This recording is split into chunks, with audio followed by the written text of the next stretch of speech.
आंवला से आपका जो डाइजेशन है ना वो अच्छा होता है। तो जब बच्चा डिलीवरी के लिए प्रिपेयर होता है, यूटीआई इन्फेक्शन हो गया है।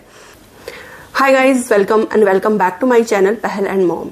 आई am Sangeeta and mommy of 1 year old baby girl.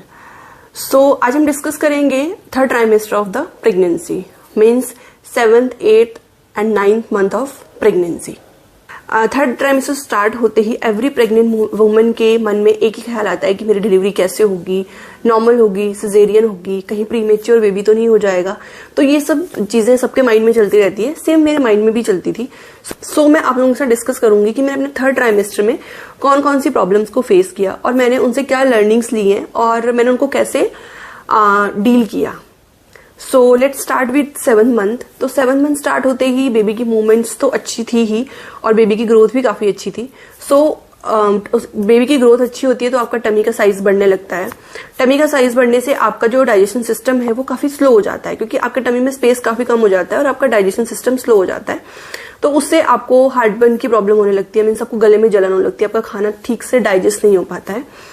सो इसके लिए मैंने क्या किया था, मैं मॉर्निंग में डेली एक आंवला लेके उसको घिस के उसका जूस निकाल के उसको पीती थी। सो उससे मुझे काफी रिलीफ मिला, बिकॉज आंवला से आपका जो डाइजेशन है ना वो अच्छा होता है, तो आपके डाइजेशन में हेल्प करता है। सो मैंने ये चीज करी और मुझे उस चीज से जो आपके गले में जलन होती है ना उससे मुझे बहुत ज्यादा रिलीफ मिला।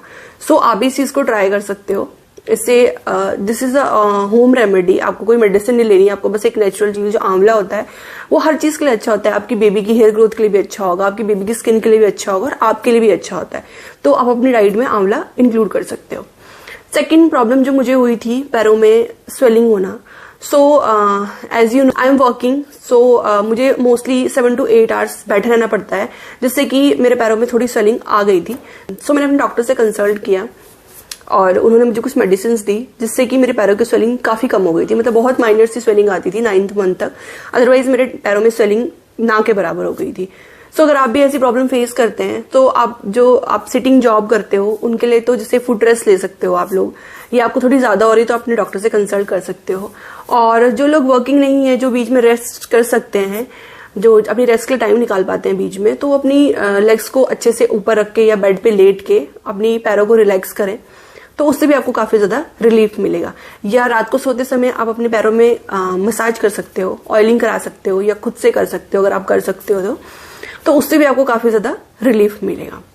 Next one is 7th month का जो अल्ट्रासाउंड होता है, उसमें डॉक्टर ने मुझे कंफर्म किया कि मेरा बेबी ब्रीच पोजीशन में है। मीन्स जो मेरा बेबी है उसका हेड ऊपर है और उसके जो टांगे हैं और पैर है वो नीचे की साइड है। सो ब्रीच बेबी के ऊपर भी मैंने एक सेपरेट वीडियो की हुई है, आप मेरे चैनल पे जाके उसको देख सकते हो।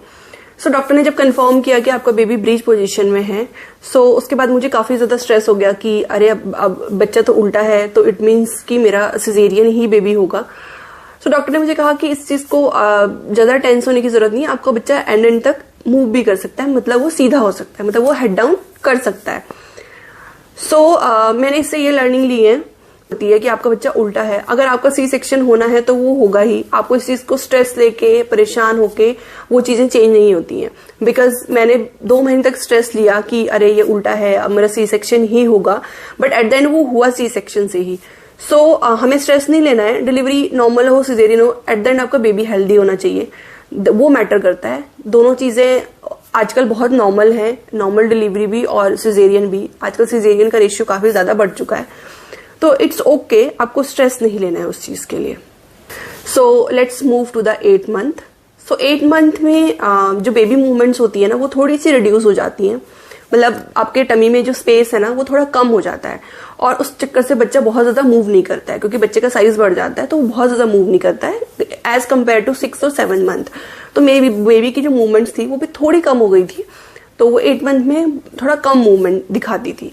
सो 8th मंथ में मुझे एक प्रॉब्लम हुई कि मुझे बहुत ज्यादा बैक में पेन हुआ कुछ दिन, 2-4 दिन तक, और मुझे ऐसा लग रहा था कि मुझे यूटीआई इन्फेक्शन हो गया है। सो मैंने अपने डॉक्टर से कंसल्ट किया और उन्होंने भी मुझसे यही कहा कि आपको इन्फेक्शन हुआ है, इसीलिए आपको बैक में इतना पेन हो रहा है, आप टेस्ट करा के इसको कंफर्म कर लीजिए। तो मैंने कंफर्म किया तो यस, मुझे यूटीआई इन्फेक्शन था। सो प्रेगनेंसी में यूटीआई इन्फेक्शन होने के बहुत ज्यादा चांसेस रहते हैं, तो उसके लिए भी मैंने एक सेपरेट वीडियो की हुई है, आप उसको जाके देख सकते हो कि आप अपने यूटीआई इन्फेक्शन को कैसे डील कर सकते हो, मतलब आपको यूटीआई इन्फेक्शन ना हो उसके लिए आपको क्या क्या करना चाहिए।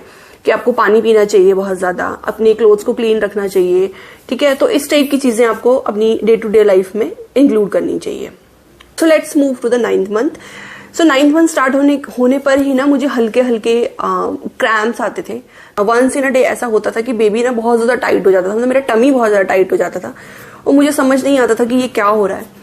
सो कुछ दिन बाद जब मैंने डिस्कस किया अपने सराउंडिंग में, तो उन्होंने मुझसे कहा कि ये जो ये क्रैम्प्स होते हैं लेबर से पहले भी आते हैं कुछ लोगों को।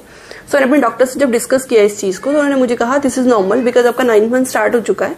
तो जब बच्चा डिलीवरी के लिए प्रिपेयर होता है तो इस टाइप की प्रॉब्लम मदर को फेस करनी पड़ती है। 9th मंथ स्टार्ट होने के 5 to 10 डेज के बिटवीन ही, due to some mishappening in the family, मुझे बहुत ज्यादा स्ट्रेस हो गया और मुझे हल्के हल्के लेबर पेन स्टार्ट हो गए। देन जब मैंने अपने डॉक्टर से उसके लिए कंसल्ट किया, जब मैंने डॉक्टर को दिखाया, देन उन्होंने एक अल्ट्रासाउंड किया। अल्ट्रासाउंड में उन्होंने बताया कि आपका जो सर्विक्स है वो ओपन हो रहा है धीरे धीरे और आपका बेबी स्टिल ब्रीच पोजीशन में है। सो उन्होंने कहा कि हम आपको रिकमेंड करते हैं कि आप बेड रेस्ट कीजिए, बिकॉज ब्रीच पोजीशन में नॉर्मल डिलीवरी होना पॉसिबल नहीं होता है। अगर आप नॉर्मल अपनी लाइफस्टाइल रखोगे, मतलब वॉक करोगे, जॉब कर रहे हो, काम भी करोगे आपके अपने घर के, तो आपका सर्विक्स ओपन हो सकता है बहुत जल्दी और आपको फिर प्रॉब्लम हो जाएगी कि ना ही हम उस टाइम पे नॉर्मल डिलीवरी कर पाएंगे, ना ही सिजेरियन कर पाएंगे। बिकॉज तो उन्होंने मुझे सजेस्ट किया कि आप बेड रेस्ट कीजिए। बेड रेस्ट करने के बाद फिर जैसे कि 37 वीक्स कंप्लीट हो जाएंगे, मतलब आपका बेबी पूरा अच्छे से डेवलप हो जाएगा, उसके सी सेक्शन करेंगे। उन्होंने मुझे कुछ इंजेक्शंस भी लगाए कि बेबी को डिले करने के लिए, कि कुछ दिन डिले हो जाए और बेबी ग्रोथ भी सही से हो जाए। तो 37 वीक्स कंप्लीट होने के बाद मेरे डॉक्टर ने मुझे एक डेट दी कि हम इस डेट पे आपका सी सेक्शन करेंगे। सो उस दिन मेरा सी सेक्शन प्लान्ड हुआ और सब अच्छे से हो गया। सो ये थी मेरी 3rd ट्राइमेस्टर की जर्नी। मे बी आप में से कुछ जो मदर्स हैं या मदर टू भी हैं, वो इस चीज से रिलेट कर पाएंगी कि हाँ उन्होंने भी सेम चीज को फेस किया है। सो आई होप मैंने आपको कुछ टिप्स बताई कि मैंने जो प्रॉब्लम्स थी उनको कैसे डील किया, किस तरीके से हैंडल किया और इसके सिचुएशन में क्या करना चाहिए। आई थिंक वो सब चीजें आप लोगों के लिए हेल्पफुल होंगी। तो मेरी टिप्स पसंद आती हैं तो प्लीज चैनल को सब्सक्राइब करें और वीडियो को लाइक करें। सो मिलते हैं नेक्स्ट वीडियो में, तब तक के लिए टेक केयर, बाय बाय।